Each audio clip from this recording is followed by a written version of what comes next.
தமிழ்நாடு நெடுஞ்சாலைத்துறை சாலை பணியாளர் சங்கத்தின் மாநில செயற்குழு கூட்டம் கோயம்புத்தூர் தமிழ்நாடு அரசு ஊழியர் சங்க கட்டிடத்தில் நடைபெற்றது. மாநில செயற்குழு கூட்டத்திற்கு மாநில தலைவர் பாலசுப்பிரமணியன் தலைமை வகித்தார். மாநில செயலாளர் செந்தில்நாதன் அஞ்சலி தீர்மானத்தை முன்மொழிந்தார். சங்கத்தின் கோயம்புத்தூர் மாவட்ட தலைவர் முருகேசன் வரவேற்புரையாற்றினார்.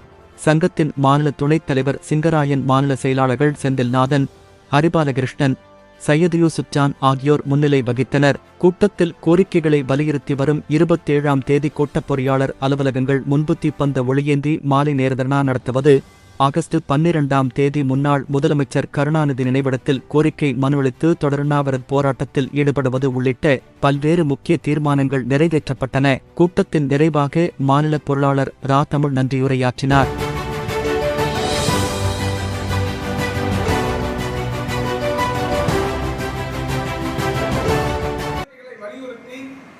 தொடர்ச்சியான போராட்டத்திற்கு செல்வது என்ற முடிவை எடுத்திருக்கிறோம்.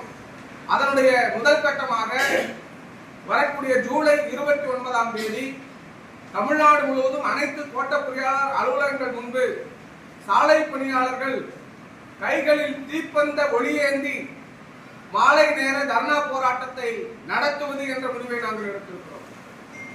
இந்த போராட்டத்தை தொடர்ந்தும் கோரிக்கை நிறைவேற்றவில்லை என்று சொன்னால் வரக்கூடிய ஆகஸ்ட் மாதம் 12ஆம் தேதி முன்னாள் முதலமைச்சர் முத்தமிழறிஞர் டாக்டர் கலைஞர் அவர்களுடைய நினைவிடத்தில் கோரிக்கை மனுவை சங்கத்தின் சார்பாக வழங்கி தொடர் உண்ணாவிரத போராட்டத்தை கோரிக்கை நிறைவேறும் வரை நடத்துவது என்ற முடிவை இந்த மாநில செயற்குழுவில் எடுத்திருக்கின்றோம்.